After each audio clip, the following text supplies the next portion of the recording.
I press record, dude. I think it worked, dude. I'm into a beautiful new thing. I can fill this up twice with the same tea bag. Oh, wow. They don't want you doing that. Big T doesn't want you doing that. You talk to a tea exec, I'm telling you, they'll tell you throw this right away, right after one sip, dude.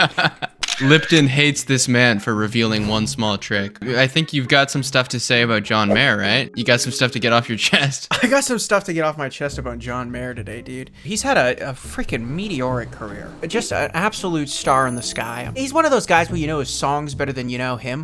Body is wonderland.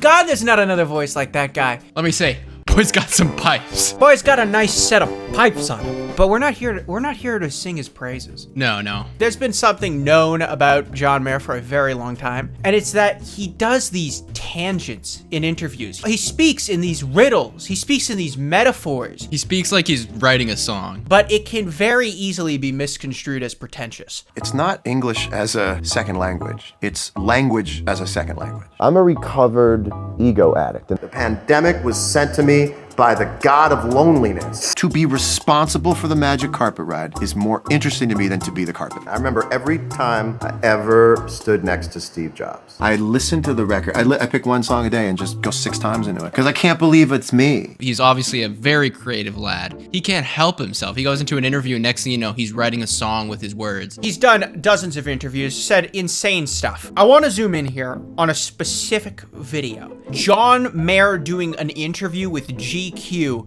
explaining his personal style. And it has got to be one of the most hilariously pretentious videos I've ever seen. Is he a profoundly deep thinker or does he just have the biggest ego of all time? Yeah. Okay, let's get this. John Mayer explains his personal style for GQ. Sometimes you just want to feel that electricity of like, I'm going to go outside today and I'm going to get away with this.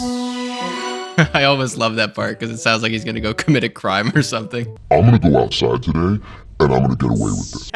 I hesitate to talk about my style as if it's anything that I think about beyond the moment of what feels right. It's definitely safe to say he thinks about style more than just what feels right, as they're rolling a slideshow of the most exotic fits you've ever seen. I certainly have not congealed this thinking into like, I'm a style guy. This is a great jumping off point because it shows the juggling between the two characters he plays. One where he's this like nonchalant guy that couldn't care less about style. And then the other side of him, which is like, I have been waiting for someone to ask me to do this interview for a decade.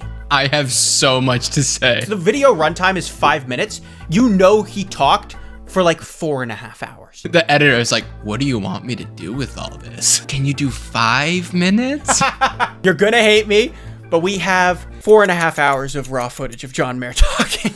I know that we're heading towards this place culturally where like people who aren't necessarily always thought of as style people have become that, which I think is super fun. That's a very humble, braggy way of being like, a bunch of people are into wearing clothes now, and I think it's becoming really oversaturated, so I'm gonna pretend that I don't care about clothes now. Yeah, the masses are playing dress up, you know, they're wearing their little outfits, and that's super fun. I'm doing something a little bit more serious, but you know, that's so fun. My style is about the balance between these highly differentiating, novel, interesting, far out things. That was a very verbose way of saying that he dresses a little funky. It's so true. It's crazy the poses that a GQ photographer can convince you to get into. Hey, John, why don't you go over there and why don't you just like pose spread eagle in front of a geometric tapestry? Just wrap your Sherpa blanket around yourself.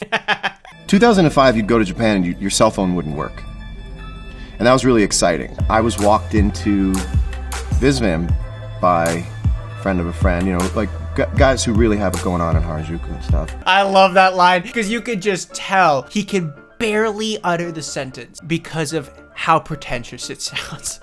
I think I've always liked the robes because it doesn't fit spiritually. We can't let him get away with saying that. You have to explain what you mean by that. Oh my God, how does it fit spiritually? You see, us fashion normies, we care about stuff like, does this fit physically on my body? Is it a good color on me? But once you've ascended to the upper echelons of fashion snobbery where John's residing, you care about whether it fits spiritually.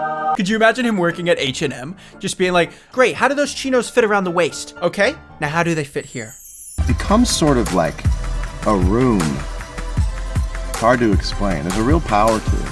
Obviously, it's hard to explain, John, because even you don't know what you're talking about. The robe becomes a room? It's kind of hard to explain. Yeah, because it doesn't make sense. You just like to say things that sound different, John. He definitely likes being different. He doesn't like to say normal people things. You have a certain number of points you can spend on an outfit. Right, John. The guy who doesn't think about fashion, eh? Run the beginning clip. I hesitate to talk about my style. You can't have your cake and eat it too, John. Because when you go from one moment saying you're not a fashion guy to the next moment you're casually revealing your grading system for assembling outfits, it's kind of telling, John. Let's say you have 10 points. Wearing a robe is an instant 6-pointer. I gotta say right now, if you got a grading system between 1 and 10, a robe is not 6 points. Maybe in Los Angeles, no one in the West is wearing a robe.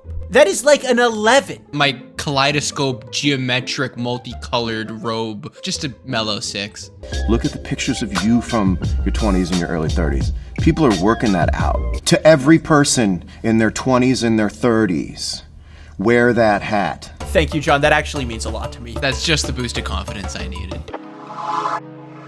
People are very into shoes. Pause it right there. He tries to separate himself. People are over there having fun with their shoes. People are into shoes, but he's into the anchors of the outfit.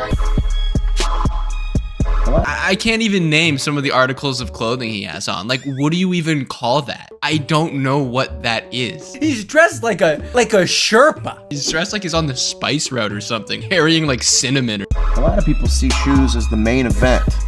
I see a shoe as a Stabilizing force in an outfit. I wish more people, myself included, would just wear one thing into the ground. I want to see repeats. You mean wearing clothing like everybody else does? God damn it, John! He is so far disconnected from the average working class person that he thinks people aren't wearing pieces of clothing multiple times. That is a shockingly out of touch moment. At the end of the day, I'm still just a dude who buys a bunch of stuff. I swear to God, he actually is gonna try and put a bow on it. Like we didn't just see the last 4.5 minutes. I'm still just a dude who buys a bunch of stuff, tries it on as soon as I get it, leaves a pile on the closet floor. You cannot go on a tangent like that and try and just play it off like you're just like everyone else. Yeah. You're gallivanting around in robes in Tokyo. He's trying so hard to seem indifferent. At the end of the day, you know, I'm just a guy who buys a bunch of clothes. Moments earlier, you have a specific amount of points when you're assembling an outfit.